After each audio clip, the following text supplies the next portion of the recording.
चलिए स्टार्ट करते हैं। कल अपन कहाँ तक पहुँचे थे?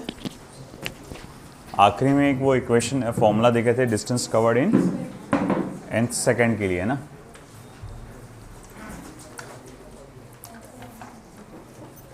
मैंने कहा था कि आपको मैं कल बता दूंगा उसके बारे में कि वो इक्वेशन कैसी बनी। देखो, आपको याद होगा कल हम लोग कुछ कंपैरिजन स्टडी कर रहे थे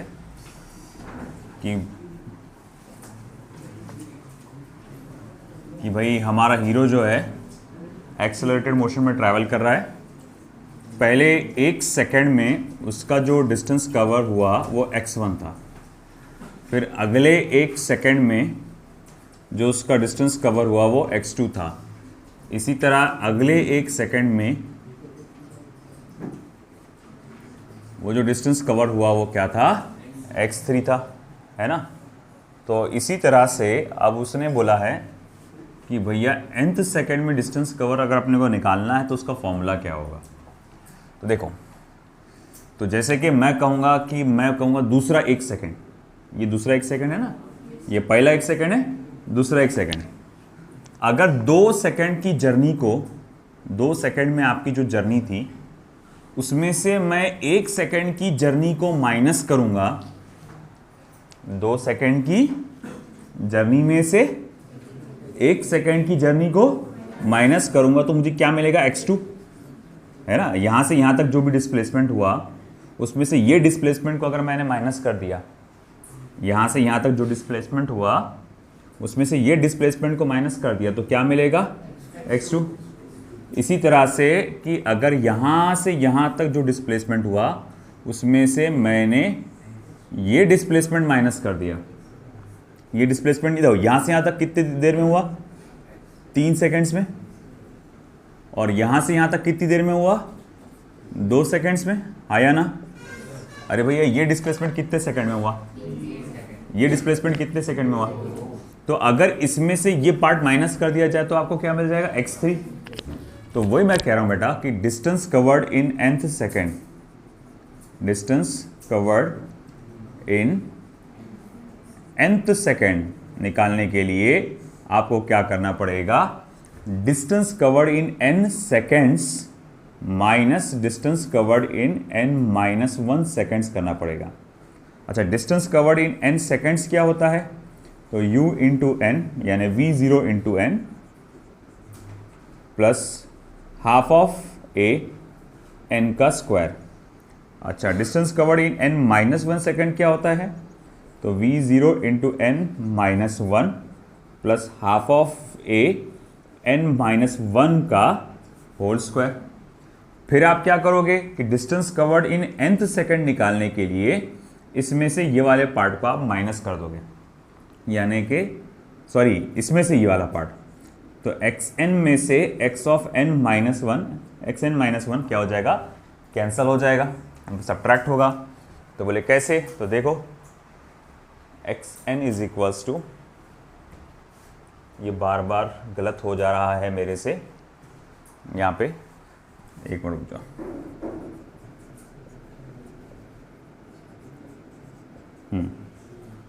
फिर उसके बाद x of n minus x of n-1। तो xn is equals to x of n minus x of n-1। हाँ, तो ये जो टाइम है, जैसे कि मान लो कि मैं जैसा कहता हूँ कि मुझे ये distance covered in 3rd second निकालना रहता था, तो उसमें से क्या करता था मैं? डिस्टेंस कवर्ड इन 3 सेकेंड्स माइनस उससे पहले वाला कौन सा आएगा? डिस्टेंस कवर्ड इन 2 सेकेंड्स, इसमें से ये माइनस करता था मैं। तो मैं इसी तरह से एक आगे कोई तो भी एक सेकेंड ले लेता हूँ।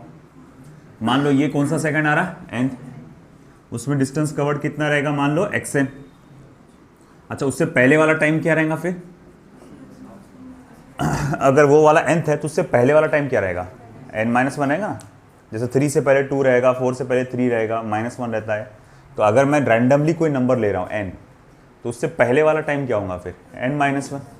तो n सेकेंड्स में कितना डिस्टेंस कवर रहेगा? तो बोले n सेकेंड्स में डिस्टेंस कवर जो रहेगा वो x ऑफ n रहेगा, है ना।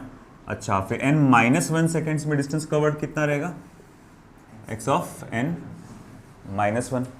अब इसमें से अगर मैं ये वाला पार्ट अगर माइनस कर दूं तो क्या बचेगा, distance covered in nth second. अब वही कर रहा हूं मैं।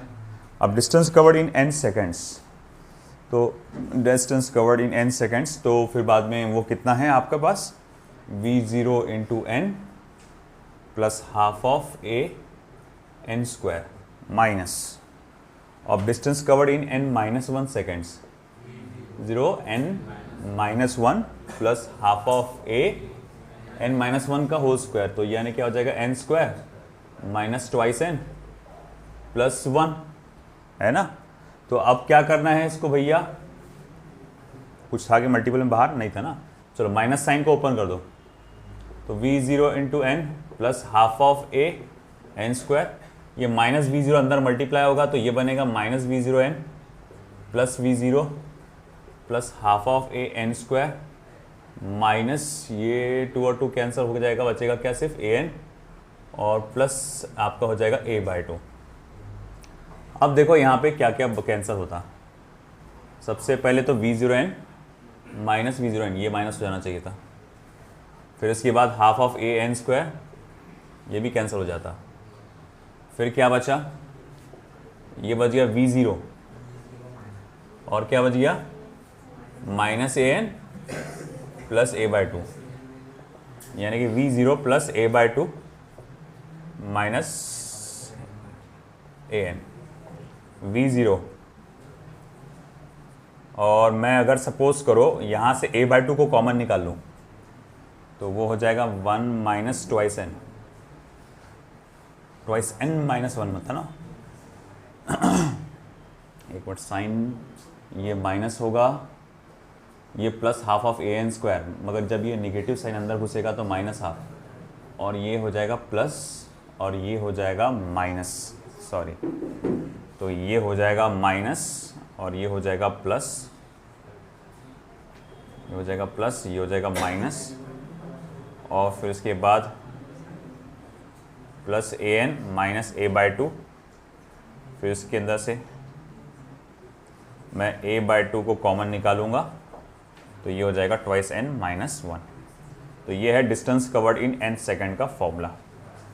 डेरिवेशन आपके लिए इतना इंपॉर्टेंट नहीं है, आपके लिए अल्टीमेटली लास्ट जो फॉर्मूला है वही इंपॉर्टेंट है, distance covered in n second का, v0 plus a by 2 twice of n minus 1, है ना। बोलो कहाँ अटके, पूरे नहीं आया, देखो शुरू से। पहले ये कंसेप्ट समझ में आया कि अगर distance covered in nth second निकालना है तो distance covered in n seconds में से माइनस करना पड़ेगा n minus 1, distance covered in n minus 1 seconds. Example के साथ बता देता हूँ मैं फिर से, अगर distance covered in third second निकालना था तो हम क्या करते थे, डिस्टेंस कवर्ड इन 3 सेकेंड्स में से डिस्टेंस कवर्ड इन 2 सेकेंड्स को माइनस करते थे, तो उससे क्या मिलता था, distance covered in third second. ये बात समझ में आया। तो अगर मुझे distance covered in nth second निकालना है तो डिस्टेंस कवर्ड इन n, देखो ये nth सेकेंड और n सेकेंड्स उसमें फ़र्क है ना, वो लास्ट टाइम मैंने फ़र्क बताया था पूरा। तो distance covered in nth second निकालने के लिए distance covered in n seconds minus distance covered in n minus 1 second करना पड़ेगा, यानी कि distance covered in nth second निकालने के लिए distance covered in n seconds minus distance covered in n minus 1 seconds करना पड़ेगा, है ना, ये यहाँ पर भी दिया हुआ है। अब distance covered in n seconds क्या होगा, आप याद करो, आपके पास फॉर्मूला था s is equals to u t plus half of a t square, है ना। अब वो distance covered in n seconds को मैं x ऑफ n से लिख रहा हूँ, टाइम t के जगह n लिख रहा हूँ, u के जगह इनिशियल वेलोसिटी v0 लिख रहा हूँ, तो x of n is equals to v0 n plus half of a n square, क्योंकि टाइम कितना दिया हुआ है आपको, n सेकेंड्स। अब इसी तरह से distance covered in n minus 1 second का फॉर्मूला क्या बनेगा, जो इस पे से बन रहा है। तो बोले अब distance covered in n minus 1 second निकालना है, इनिशियल वेलोसिटी v0 जी हाँ है, टाइम इस बार कितना है n-1 plus half of a n-1 का होल स्क्वायर। ठीक है, अब जैसे कि हम जानते हैं कि distance covered in nth second क्या आएगा, इसमें से आपको ये वाला पार्ट माइनस करना पड़ेगा, आया ना, है ना, x ऑफ n में से x ऑफ n-1 करना पड़ेगा। तो चलो माइनस करते हैं। तो x ऑफ n की वैल्यू लिखो v0 into n plus half of a n square minus v0 n-1 plus half of a, अब वो n-1 का होल स्क्वायर होगा जो कि कितना हो जाएगा n square minus twice n plus 1 plus 1 sorry, है ना, n square minus twice n plus 1, ये समझा ना, n-1 होल स्क्वायर का फॉर्मूला लगा सिर्फ यहाँ पे। अब होगा क्या, यहाँ पर ये माइनस साइन अंदर घुसेगा, इसको क्या बना देगा माइनस v0। अब ये माइनस v0 n के साथ मल्टीप्लाई होकर क्या बनेगा माइनस v0 n, ये माइनस v0 इस माइनस 1 के साथ मल्टीप्लाई होकर क्या बनेगा प्लस v0। जब ये माइनस साइन अंदर घुस गया तो ये भी क्या बन गया माइनस। अब ये minus half of a n square के साथ मल्टीप्लाई होगा तो क्या बनेगा minus half of a n square. ये minus half of a minus 2n के साथ मल्टीप्लाई होगा तो क्या होगा 2 कैंसल, वो आ जाएगा, देखो माइनस हाफ ऑफ a किसके साथ मल्टीप्लाई हो रहा माइनस 2n के साथ, है ना, ये माइनस हाफ ऑफ a किसके साथ मल्टीप्लाई हो रहा माइनस 2n के साथ, तो ये माइनस माइनस को क्या हो जाएंगे प्लस 2 हो जाएगा, कैंसल, बचेगा सिर्फ an। तो ये देखो प्लस an लिखा मैंने, है कि नहीं, minus half of a minus 2n से मल्टीप्लाई हुआ तो 2 कैंसिल हुआ, माइनस माइनस प्लस हो गया, बचा क्या सिर्फ an। इसी तरह से माइनस हाफ ऑफ a जब 1 से मल्टीप्लाई होगा तो क्या होगा minus half of a, minus a/2 है ना, ये माइनस हाफ ऑफ a। अब आगे क्या, मैं ये देखता हूं कि ये प्लस v0n है, ये माइनस v0n है, कैंसिल हुआ, ये plus half of a n square है, ये minus half of a n square है, कैंसिल हुआ, बचा क्या v0 और क्या बचा an और क्या बचा माइनस a/2।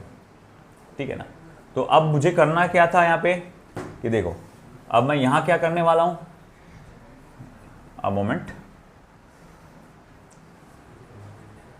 v0 जैसे कि वैसी, अब इसमें से a/2 को कॉमन निकालूंगा तो ये हो जाएगा ट्वाइस n-1। अब बोले a/2, चलो ठीक है, यहाँ a/2 है, यहाँ a/2 है, तो इसका मतलब यहाँ से a/2 निकल जाएगा तो अकेला क्या बच जाएगा 1। अब यहाँ a है, डिवीजन में 2 है क्या, नहीं ना, तो अब जब यहाँ डिवीजन में से आप जबरदस्ती 2 निकालते तो मल्टीप्लिकेशन में 2 डालना पड़ता। बोलिए ये कौन सा कंसेप्ट है, देखो a माइनस b, इसमें से a अगर मैं कॉमन निकालूंगा तो इसको क्या लिखता हूं मैं 1 माइनस बी बाय ए। ये रूल मालूम है कि नहीं मालूम है, a माइनस बी है ना, इसमें से a कॉमन निकाला मैंने तो a यहां था तो वो निकल गया, और यहां नहीं था तो वो कहां आ जाता डिवीजन में। देखो अंदर मल्टीप्लाई करके देखो आप, ये बनता कि नहीं पुराने वाला, a को अंदर मल्टीप्लाई करो, a1 जा a minus a multiply by b by a cancel, बचा विच फॉर्मूला बना, है कि नहीं। इसी तरह यानी आप जो चीज़ निकाल रहे हो वो न्यूमरेटर में है और यहाँ है नहीं, तो जब आप कॉमन निकालते तो उसको डिनोमिनेटर में डालना पड़ता। वैसे ही देखो एक और बात, a/b माइनस सी करके इक्वेशन है कोई। अब मैं क्या कर रहा हूँ, यहाँ से मान लो कि मैं 1/b को कॉमन बाहर निकाल रहा हूँ। किसको बाहर निकाल रहा हूँ 1/b को। तो मैं जब 1/b को कॉमन निकालूंगा, यहाँ 1/b था निकल गया, बस a बच गया, मगर यहाँ 1/b था क्या, यहाँ जो चीज़ आपने बाहर निकाली इसके डिनोमिनेटर में थी, यहाँ दूर दर तक कुछ नहीं थी, तो इसको आप लिखेंगे b इंटू सी। इसको क्या लिखते हैं आप b इंटू सी। तो देखो बेटा ये a को कॉमन निकाले तो 1 माइनस बी बाई ए, ये 1/b को कॉमन निकाले तो उसको क्या लिखते हैं a माइनस बी बाई सी। यही रूल मैंने यहाँ लगाया। मैंने क्या देखा कि यहाँ पर क्या था a इंटू एन और a/2, मैंने a को कॉमन निकाला, मान लो चलो a को कॉमन निकाला, a तो चलो दोनों जगह वो निकल गया, बचा था क्या फिर n माइनस 1/2। मैंने क्या करा फिर 1/2 को भी कॉमन निकाल लिया, तो 1/2 यहाँ से तो निकल गया तो यहाँ 1 हो गया, और यहाँ क्या आ जाएगा वो मल्टीप्लीकेशन में ट्वाइस n माइनस 1। ये रूल बहुत बार यूज होने वाला है, ध्यान रखना ये चीज़ को। a को कॉमन निकाला 1 माइनस बी बाई ए, ये b को कॉमन निकाला 1 जैसे कि वैसी माइनस बी इंटू सी। अगर मैं a बाई बी दोनों कॉमन निकालता था इसमें से तो वो होता था 1 माइनस बी इंटू सी अपॉन ए। अगर a बाई बी दोनों कॉमन निकालता था तो a अपॉन बी दोनों कॉमन निकाला, 1 माइनस, है ना, यहाँ b है क्या, a है क्या, नहीं, तो यहाँ b और b और a लिखना पड़ेगा। अब यहाँ b कहाँ था, सॉरी a कहाँ था, न्यूमरेटर में, तो वो c के कहाँ चला गया, डिनोमिनेटर में। यहाँ b कहाँ था, डिनोमिनेटर में, तो c के कहाँ चले गया, न्यूमरेटर में। देख लो एक बार फिर से, देखो अच्छे से, a माइनस बी इंटू सी। चलो इधर देखो, मैं क्या निकाल रहा हूं कॉमन, एक एक करके देखो। मैं अगर a कॉमन निकालता हूं तो क्या लिखूंगा, 1 माइनस बी इंटू सी अपॉन ए। अगर मान लो मैं b कॉमन निकालता हूं तो b कॉमन निकाला तो a अपॉन बी माइनस सी। अगर मैं c कॉमन निकालता हूं तो c कॉमन निकाला तो क्या आएगा, a upon C minus B. नहीं, अब क्या आएगा, वहां c है ना ऑलरेडी, ठीक है ना। अब देखो अच्छे से, a upon B plus minus डाल देता हूं क्योंकि जरूरी नहीं हमेशा माइनस ही रहेगा। अब a upon B plus minus C, मैंने सिर्फ 1 अपॉन बी कॉमन निकाला तो क्या आएगा, a plus minus B C. मैंने क्या करा, सिर्फ b कॉमन निकाला तो 1 upon A plus minus B C, A plus minus C into B. इसी तरह मैं यहां से 1 अपॉन बी कॉमन निकालता हूं तो वो क्या हो जाएगा, b इंटू ए प्लस माइनस सी। अगर सपोज करो मैंने क्या किया कि यहां से a अपॉन बी पूरा कॉमन निकाल लिया, मान लो ये इक्वेशन ऐसी है, a upon B plus minus C, और उसमें से a अपॉन बी पूरा कॉमन निकल गया, तो a अपॉन बी जब पूरा कॉमन निकल जाएगा तो यहां बचेगा 1 प्लस माइनस बी इंटू सी अपॉन ए। इसी तरह से यहां से भी मैं c बाई बी पूरा कॉमन निकाल ले रहा हूं। चलो मान लो कि इक्वेशन ऐसी थी, a plus minus C upon B, मैं c अपॉन बी पूरा कॉमन निकाल रहा हूं, a plus minus C upon B, और मैं c अपॉन बी पूरा कॉमन निकाल रहा हूं तो वो क्या हो जाएगा, b into A upon C plus minus 1। c upon B पूरा कॉमन निकाल लिया। तो ये चीजें याद रखो, मतलब यहां से a कॉमन निकाले, यहां a नहीं था, यहां जो चीज निकाले वो क्या था, कहां था, न्यूमरेटर में था, तो वो डिनोमिनेटर में आ जाएगा।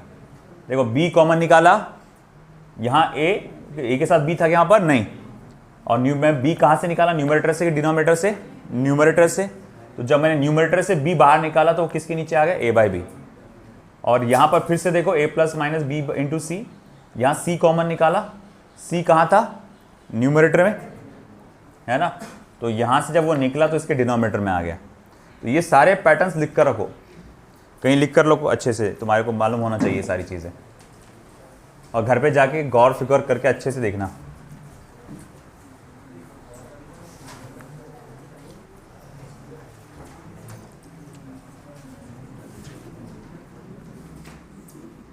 कहीं साइड में लिख कर रखो।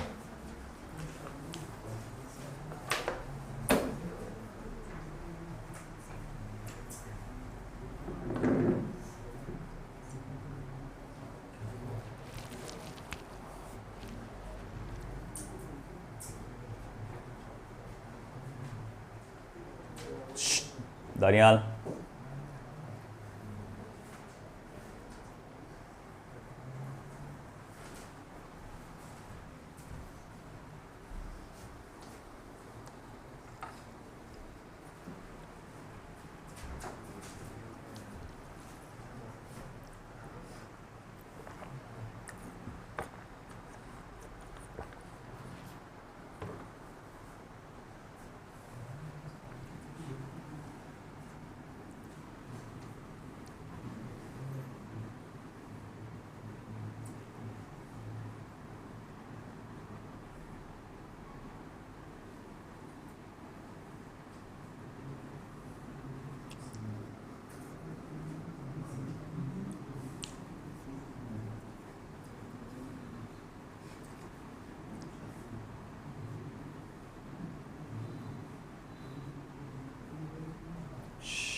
हो गया?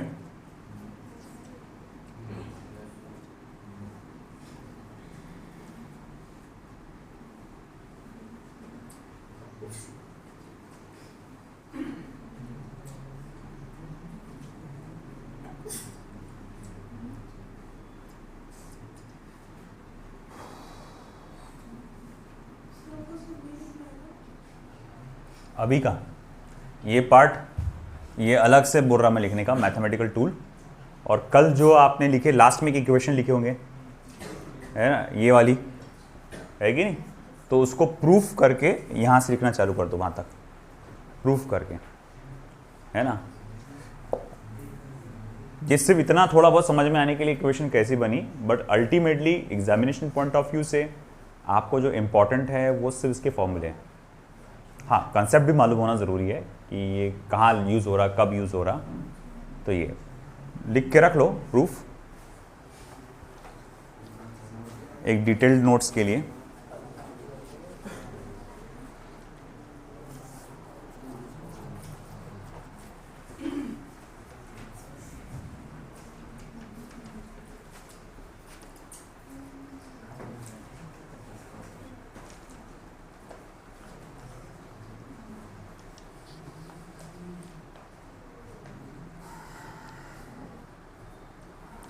ऐसा कोई पूछेगा नहीं जैसे प्रूफ का क्या है, प्रूफ करके बताओ।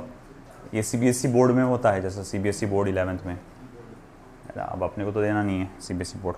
आपके बोर्ड को आप सीरियसली लेते नहीं, 11th के बोर्ड को नहीं, 11th के एग्ज़ाम्स को। देखो भैया, तुम्हारे स्कूल का 11th और अपन जो 11th पढ़ रहे हैं वो अलग चीज़ है।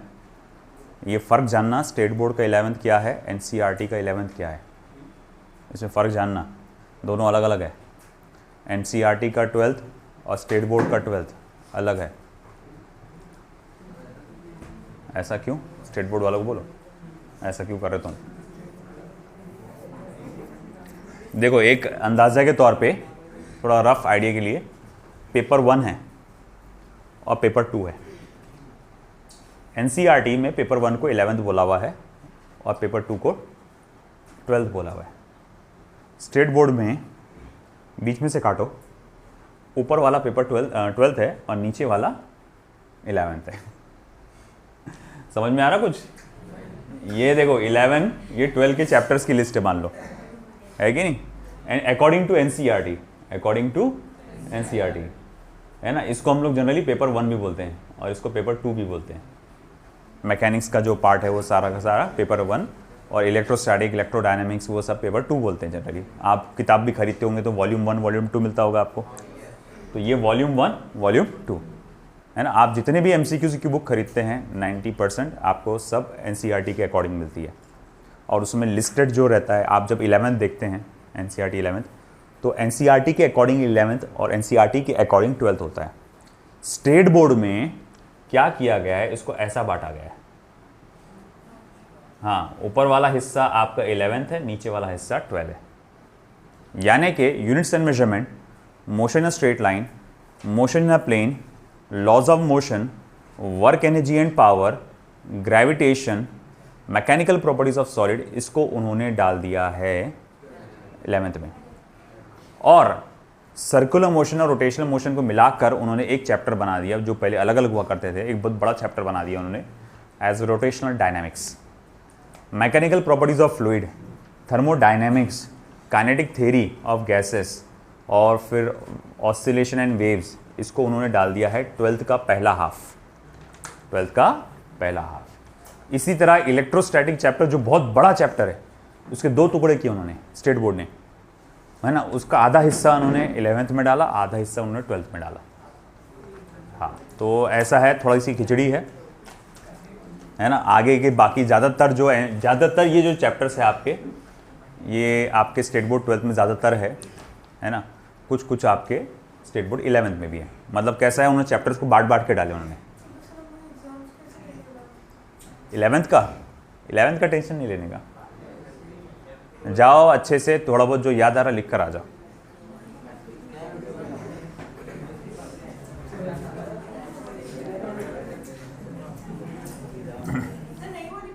ये डायग्राम नीचे के लिए जरूरत नहीं। चलो 2 मिनट आपके पास।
तो ये क्लासिफाई करके आना चाहिए आपको प्रॉब्लम्स कौन से पार्ट का है।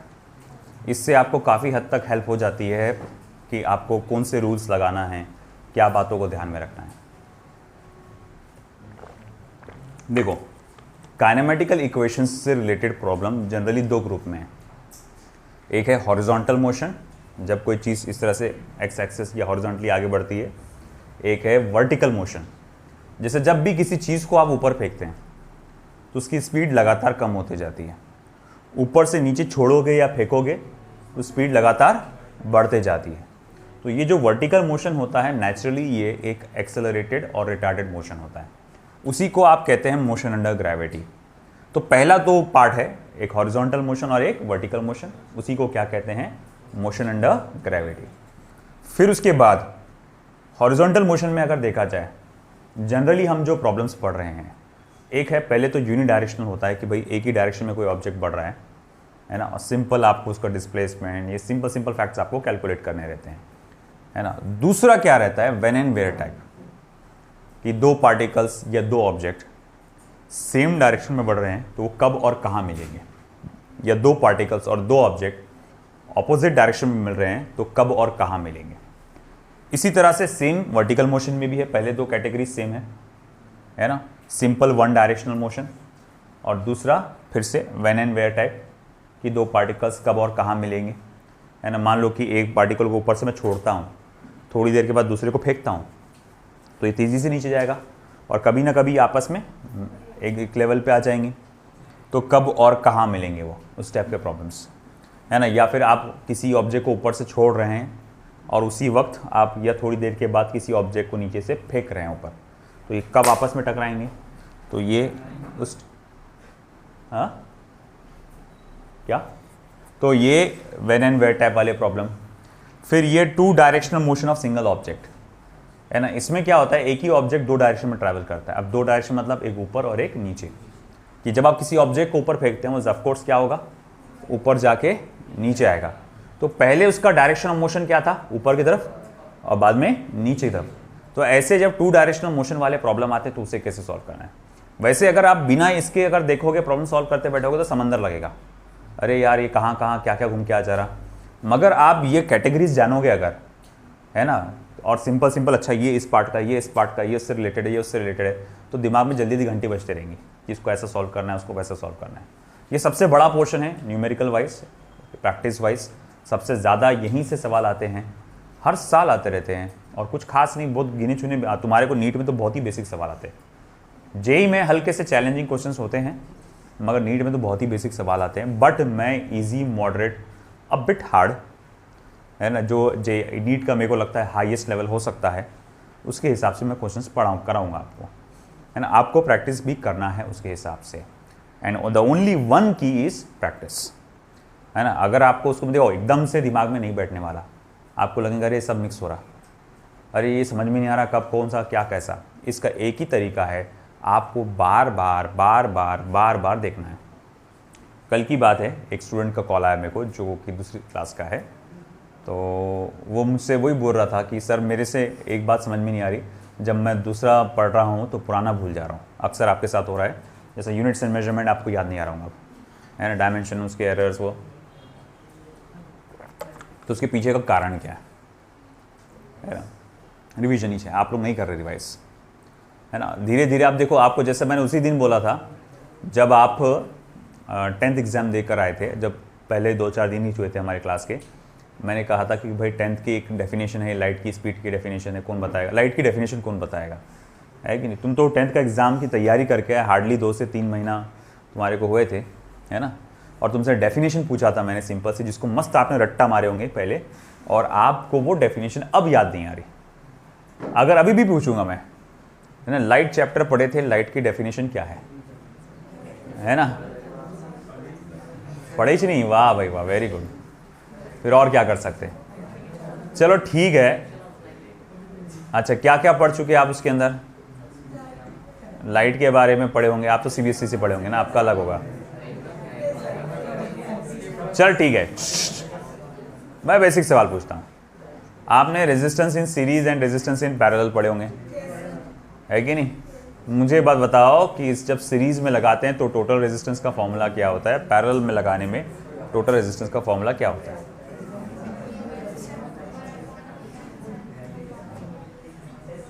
है ना, आप देखो, शांति से सुनो इधर एक बात, तो यहाँ गड़बड़ हो रही है। आप देखो, आप में जो एफर्ट लेना चाहिए वो एफर्ट्स आप ले नहीं रहे हो, आपको जो एफर्ट्स लेना चाहिए वो एफर्ट्स ले नहीं रहे हो, फिर बाद में आप सब्जेक्ट को, एग्ज़ाम को, कंडीशंस को, टीचर को, क्लासेस को दोष देते हो, है ना। क्योंकि भैया जो विनर है ना, जो आप लोग देखते हैं कि जो टॉपर बन के निकल गया, वो कमियां निकालते नहीं बैठा था, जो मिल रहा था उसमें वो मेहनत कर रहा था। तुम करते बैठे नहीं ऐसा नहीं ऐसा होना, नहीं वैसा नहीं वैसा होना, वो तो फिर कहीं भी नहीं है। परफेक्ट इंसान कोई नहीं है, परफेक्ट क्लास कोई नहीं, कुछ भी परफेक्ट नहीं है, कहीं पे भी नहीं है। हर जगह कहीं ना कहीं कुछ ना कुछ कमी है ना। मगर जो मिल रहा आप उसको सही तरह से यूटिलाइज करो, एफर्ट्स लो उसके अंदर। अब जब आपने बहुत उछल उछल के बोले यूट्यूब पे वीडियो डालो, रिवाइज करो, है ना। कितने लोग करें ईमानदारी से बताना कि रोज़ जाके रिवीजन करते होंगे, रोज़ या फिर रेगुलरली रिवीजन करते होंगे। चलो अच्छी बात है, 4 लोग हैं बस, है ना। तो ये इनको चैनल ही नहीं मालूम अभी तक के। अरे कोई इनको लिंक भेज दो यार।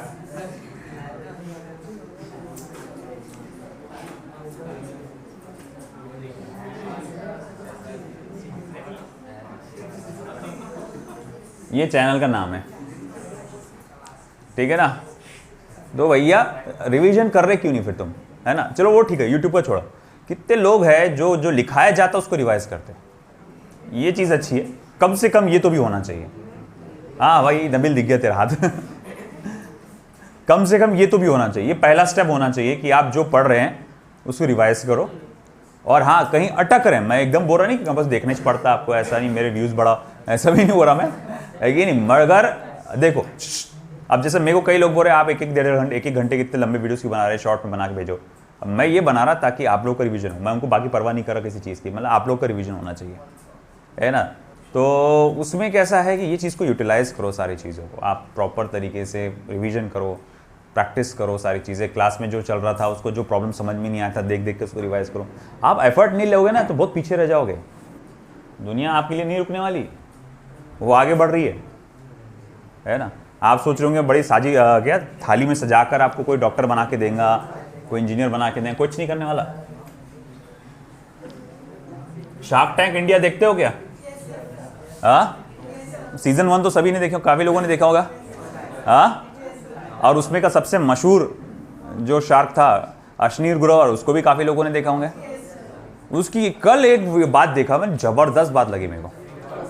कल मैंने ऐसी यूट्यूब पे शॉर्ट्स देख रहा था, तो उसमें अश्नीर ग्रोवर जो है उसने बहुत ज़बरदस्त बात बोला। उसने जैसा बोला कि बोले मेरे को ये बच्चों का कंसेप्ट समझ में नहीं आता कि ये जो क्लासेस बंक करते, बोले उसने मेरे को ये कंसेप्ट समझ में नहीं आता। वो बोले अगर तू क्लासेस बंक कर रहा तो तू कर क्या रहा, बोले हैं तू बोले वैसे टाइम वेस्ट कर रहा अपना, बोले उसमें कुछ हासिल हो रहा कि हाँ अगर तू क्लासेस बंक करके उससे ज़्यादा कोई प्रोडक्टिव काम कर रहा है अगर, है ना, तो कोई काम की बात है ना, बिजनेस से रिलेटेड। नहीं तो क्या कर रहे तुम, फालतू का टाइम पास क्यों कर रहे तुम। तो उसको मेरे को एग्जैक्ट उसके वर्ड्स तो याद नहीं आ रहे, मैं लिंक भेजूंगा तुम्हारे को उसकी, मगर देखना बहुत ज़बरदस्त उसने बोला ये बात।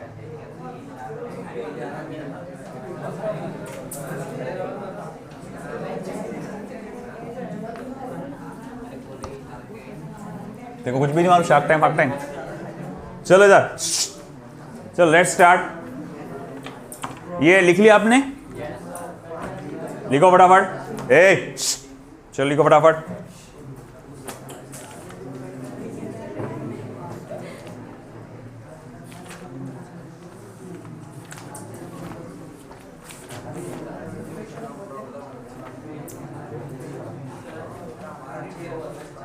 हाँ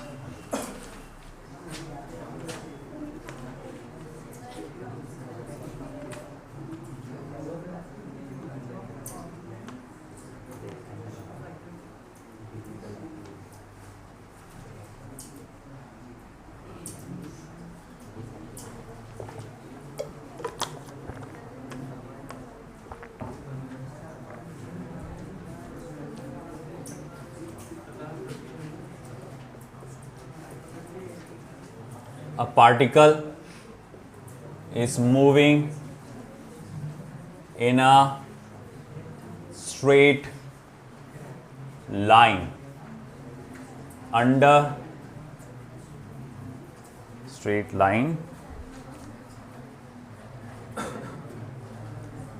constant acceleration, under constant acceleration. Full stop.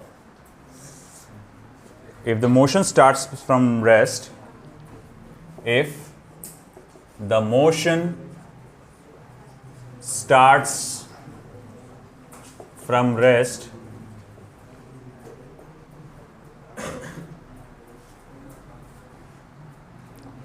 find the displacement ratio of displacement in nth seconds, to that in nth second.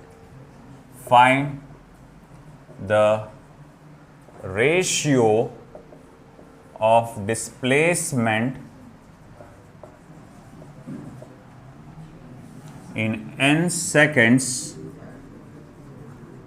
to that in nth second to that in nth second. तो ratio of displacement in nth seconds to that in nth second हमें calculate करना है। आगे बढ़ने से पहले कुछ फॉर्मूले आपको याद दिला दूं। डिस्प्लेसमेंट इन t सेकेंड्स का formula v0 into T plus half of at square.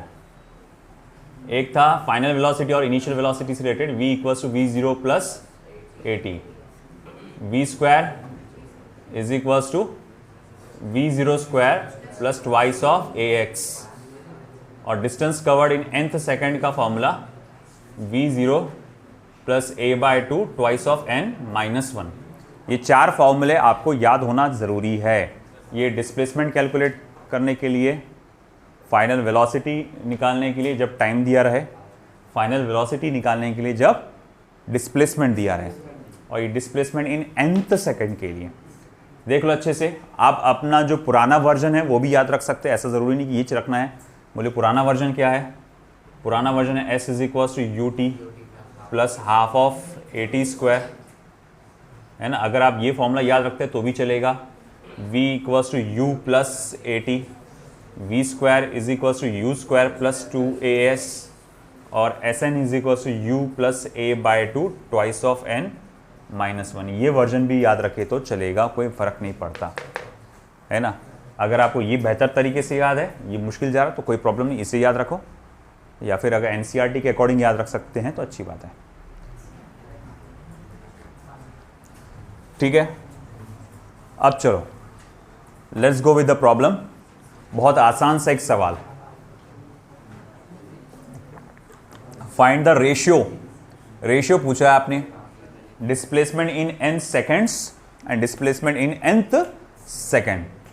Initial velocity क्या बोला है? 0। बोले आपको कैसे पता चला? ये बोला ना स्टार्टिंग फ्रॉम रेस्ट। जैसे ये सेंटेंस में आ जाता है कि पार्टिकल ने अपना मोशन रेस्ट से स्टार्ट किया है, यानी वो शुरुआत में उसकी वेलोसिटी क्या थी? 0। तो मैं यहाँ सॉल्यूशन में एक बात लिख सकता हूँ। क्या लिख सकता हूँ मैं? कि भैया आपका जो v0 है वो असल में कितना है? 0 है ना। ठीक है, फिर मैं बोलूँगा distance covered in n seconds क्या होगा? Distance covered in n seconds. तो देखो यहाँ v0 की तो वैल्यू क्या हो गई? 0 हो गई।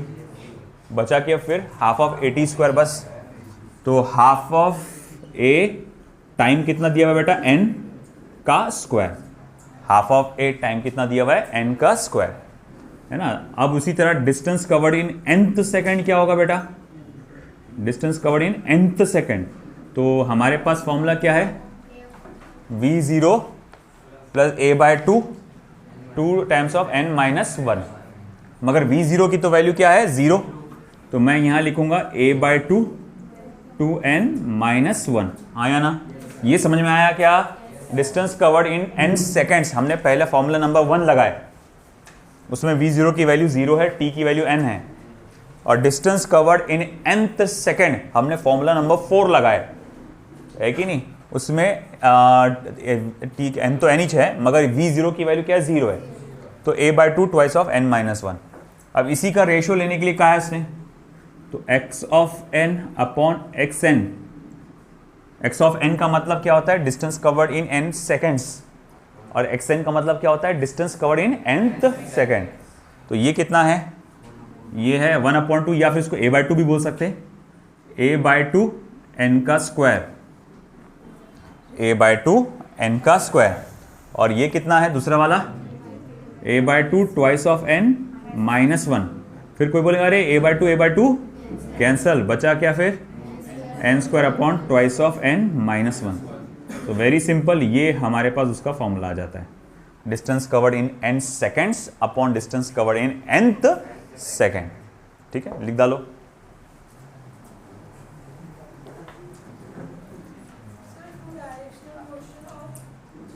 सिंगल ऑब्जेक्ट,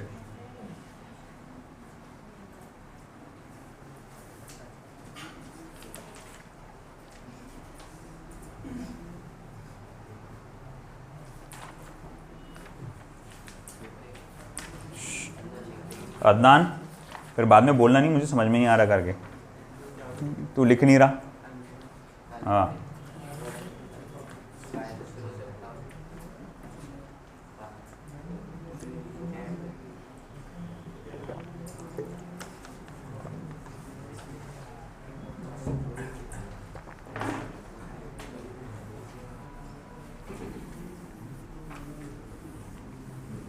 सब लोग कुचल के ऐसे आगे निकल जाएंगे, पता भी नहीं चलेगा, जो लोग स्लो चलेंगे। हाँ फाइट है, ये फाइट ही चल रही, कंपटीशन चल रहा ना तुम्हारा। फिर 4000 सीट के पीछे, 4500 सीट के पीछे कितने लोग हैं? 2.5 लाख से भी दो 2.5 लाख, तो 2,70,000 लोग। फिर 1% या 2% सिलेक्शन रेशियो है ना, तो मतलब तुम्हारे को 98 लोगों को पीछे करके जाना है, अराउंड 98। अगर 100 में से 98% लोगों को तुमको पीछे करके जाना है, तो जितना तुम स्लो चलोगे तुम उतना कुचले जाओगे। भागो। और दूसरी बात है ना, अगल बगल में हर जगह कंपटीशन है आपके, बस आगे निकलना है आपको।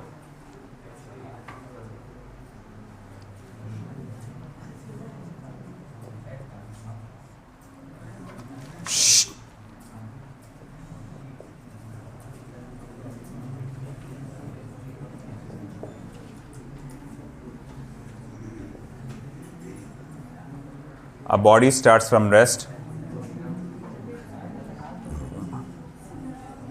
What is the ratio of the distance traveled? जिसका हो जाए ये लिखो क्वेश्चन और ट्राई करो। By the body in 4th and 3rd second.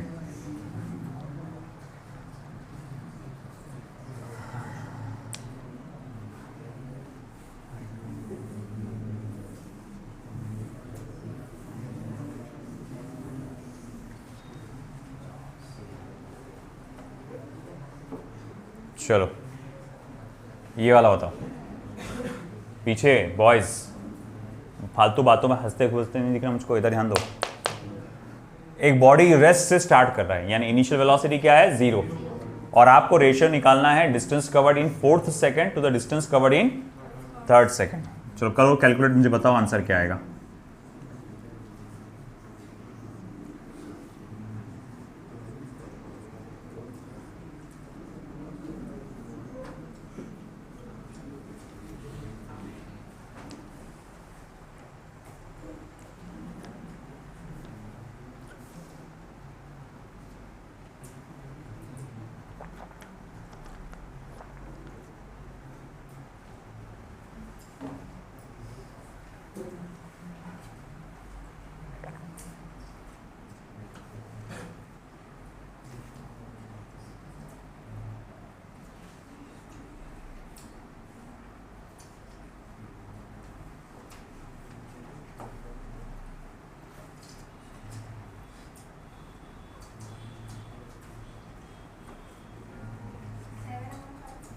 Seven upon 5 may B.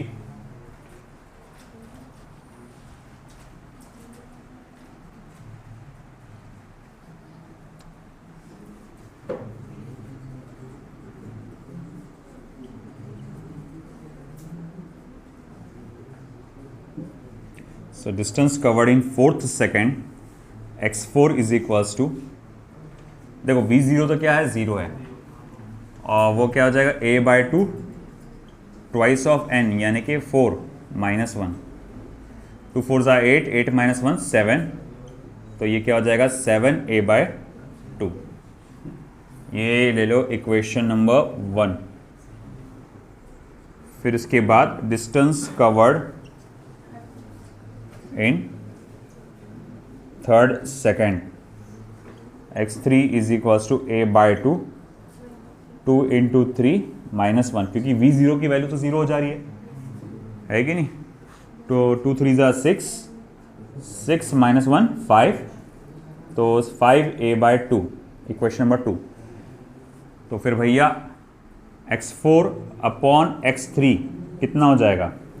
7a/2 upon 5a/2, a/2 cancel हो जाएगा, बचेगा क्या? 7/5। That is the correct answer.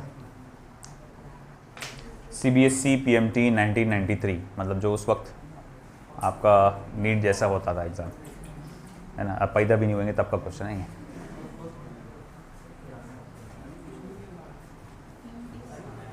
ये वाला फॉर्मूला लग रहा, ये वाला हुआ,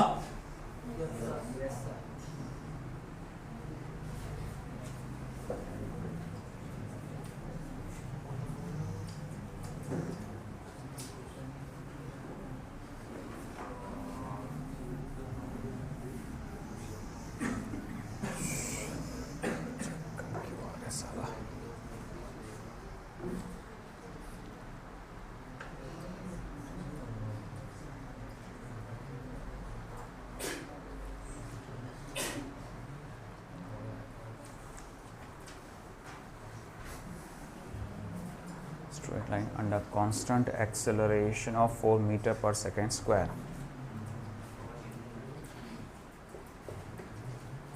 A particle is moving in a straight line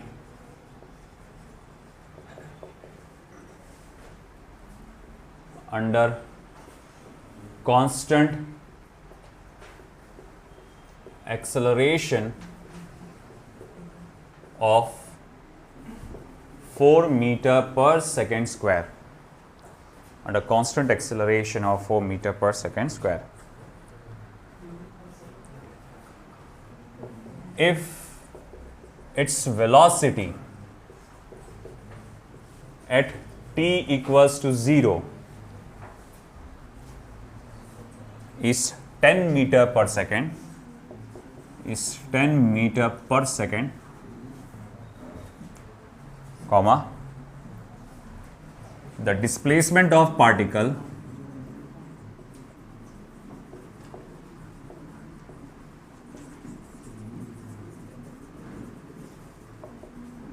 in the 5th second of its motion is, the displacement of particle in the 5th second of its motion is, particle का displacement 5th second of its motion क्या होगा?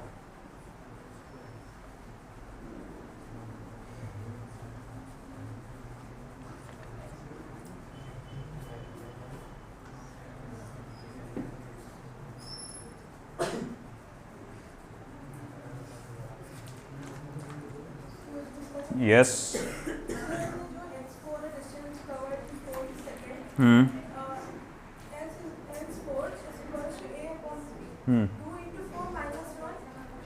हाँ हाँ 8 minus 1, तो ये तो distance covered in 3rd second है ना, ये distance covered in 4th second था, ये distance covered in 3rd second है। ये करा ना, 2 3 6, 6 माइनस 1 5, आपने ऐड कर डाले इसको, 2 3 6, 6 माइनस 1 5। ओके, अब ये देखो, a particle is in a straight line under constant acceleration of 4 metre per second square. तो हम देखते हैं कि एक पार्टिकल स्ट्रेट लाइन में मूव हो रहा है और वो लगातार एक कांस्टेंट एक्सेलरेशन से आगे बढ़ रहा है, और एक्सेलरेशन की वैल्यू कितनी बताई गई है? 4 metre per second square. If its velocity at t equals to 0 is 10 metre per second. मतलब ये क्या है? If its velocity at t equals to 0 is 10 metre per second, तो ये क्या है? हाँ बोलो बोलो, हाँ बोलो, पूरा अच्छे से बोलो। क्या? Initial velocity. अरे क्या, t इक्वल्स टू 0 पे इनिशियल वेलोसिटी रहेंगी ना, तो इनिशियल वेलोसिटी क्या दी हुई है आपको? 10 metre per second. The displacement of particle in 5th second क्या होगा पूछा गया है, x5 क्या है वो पूछा गया है। देखो आप ये फिर से ये वाला फॉर्मूला इस्तेमाल करने वाले हैं, xn equals to v0 plus a/2 twice of n-1। लगातार जब से ये वाला फॉर्मूला यूज हो रहा है, distance covered in n second वाला, तो xn, तो भैया ठीक है, डिस्टेंस कवर्ड इन 5th सेकेंड, v0 कितना दिया हुआ है आपको? 10 प्लस a कितना दिया हुआ है आपको? 4 अपॉन 2 मल्टीप्लाई बाय 5 माइनस 1, तो 2 1 जा 2 2 ज़ा तो 10 प्लस 2 5 ज़ा 10, 10 माइनस 1 9 और 2 9 ज़ा 18, 18 plus 10 28 metres.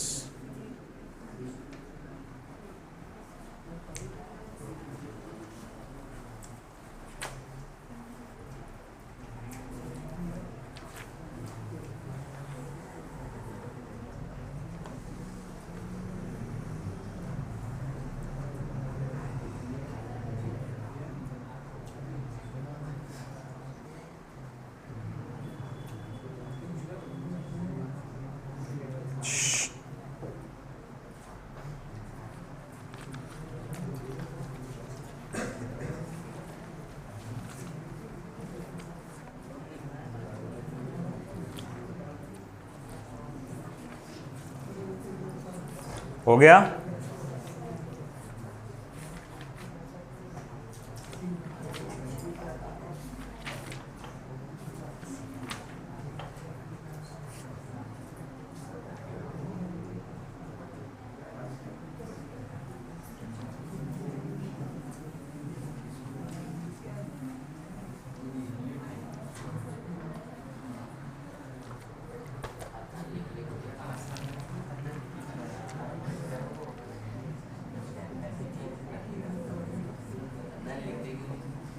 A particle is moving in a straight line. एक पार्टिकल एक स्ट्रेट लाइन में मूव हो रहा है under constant acceleration, under constant acceleration. उसका एक्सेलरेशन क्या है? कांस्टेंट है। It travels 15 meter in the third second.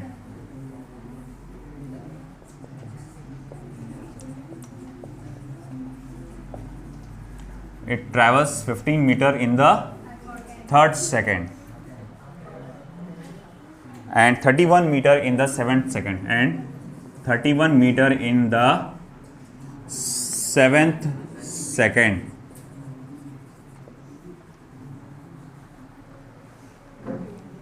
Find initial velocity and constant acceleration. Find initial velocity and constant acceleration. दो डेटा दिया हुआ है आपको। एक दिया है थर्ड सेकंड में क्या डिस्प्लेसमेंट होगा और एक दिया हुआ है आपका सेवेंथ सेकंड में क्या डिस्प्लेसमेंट होगा। ये दो डेटाज आपको दिए गए हैं। हाँ तू बेटा हाँ। तो अब आपको बोला है कि इनिशियल वेलोसिटी क्या होगी और ठीक है। चलो फिर एक काम करते हैं, ये मैं आपको होमवर्क देता हूं, है ना। मेरे को भी वो क्लास के लिए टाइम हो रहा दूसरे लेक्चर के लिए, और बाकी फिर हम लोग देखेंगे कल। आज मैं बाई चांस लेट आ गया था, इसका मतलब नहीं रोज का ये टाइम है मेरा। हाओ क्या हाओ है नहीं, तो बी ऑन टाइम। कल अगेन 7:45 बजे मिलेंगे। कल ये मुझे प्रॉब्लम सॉल्व चाहिए, है ना, मैं डिस्कस करूंगा। गूगल का इस्तेमाल कोई नहीं करेगा। हिंट दे देता हूं मैं, 2 कंडीशन के हिसाब से इक्वेशन बनाओ, है ना, उसे सबट्रैक्ट करो। सबट्रैक्ट करने पे आपको एक्सेलरेशन मिल जाएगा। सबट्रैक्ट करने पे आपको एक्सेलरेशन मिलेगा।